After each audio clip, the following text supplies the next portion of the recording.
It's like a remake of Bill and Ted's Excellent Adventure, if Bill were a talking dog and Ted were his adopted human son. But other than that, Mr. Peabody and Sherman is a new film based on the old segments that originally aired on the Rocky and Bullwinkle show in the 60s. It stars Ty Burrell as the voice of Mr. Peabody, a hyper-intelligent canine who just wants what's best for his adopted son. Together they travel in time using the Wayback Machine to learn about important events in history. But when Sherman takes a classmate for a joyride, things start to go terribly wrong. Wait, didn't we just see this plot in the CG Kids movie around Thanksgiving with talking turkeys?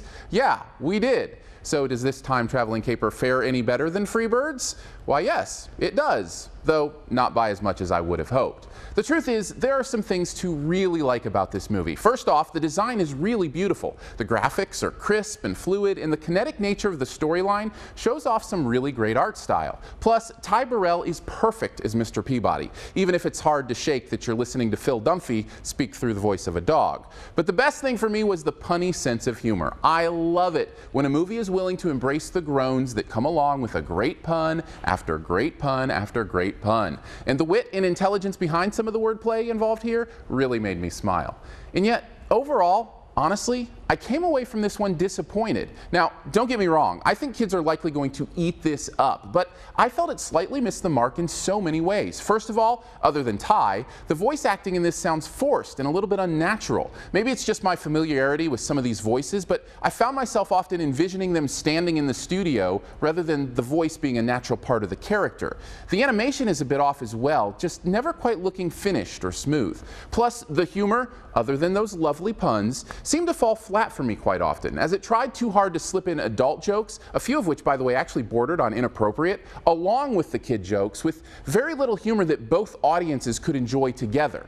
But the worst thing for me has to be the complete disregard for time travel coherence or even basic logic. Now, I get it, okay? It's a kids movie, not a dissertation on quantum physics. But at least put a little bit of effort into making the plot mechanics worth buying into. It's as if the writers were doing lazy parenting, just yelling back, "Because I said so," anytime your brain wanted an answer to a question. I mean, maybe I should have just turned my brain off a bit more, but for a movie that seemed to be about intelligence and education, that kind of seemed like a contradiction. Listen, you can only distract me with pretty colors and whirring graphics for so long. But again, for my ADHD kids, this movie would likely hit it out of the park. Overall, Mr. Peabody and Sherman is a visually engaging movie with some great puns that the kids in your life will probably adore. But if you can't get past the plot disparities and many mediocre parts, you'll likely land with me around a C-. Thanks for checking out this Your Movie Friend review. You can stay tuned for this review's best ever challenge here in a bit. But first, I'm going to throw some stuff up over here that you can click on. If you want to subscribe, which I'd very much appreciate, you can do that by clicking the big gray subscribe button. Want to see more? Well, you can click over here to see a review for the only other new movie out this week, 300: Rise of an Empire. Or click the eyes to check out a new live show I and some friends have been doing called The Critic, the Geek, and the Girl. You can also click the logo right up here to go to yourmoviefriend.com. That's where you can search by title for reviews. And finally, this review's best ever challenge. Now, this is where you name the best movie ever in a particular category and also try to identify what my choice is. Here it is. What's the best talking dog movie ever? Mine included one of the very first animations that John Lasseter ever did in an animal battle on a log. Drop your own answer to Guess It Mine in the comments, and the first person to guess mine does get a point. Thanks, and don't forget to subscribe.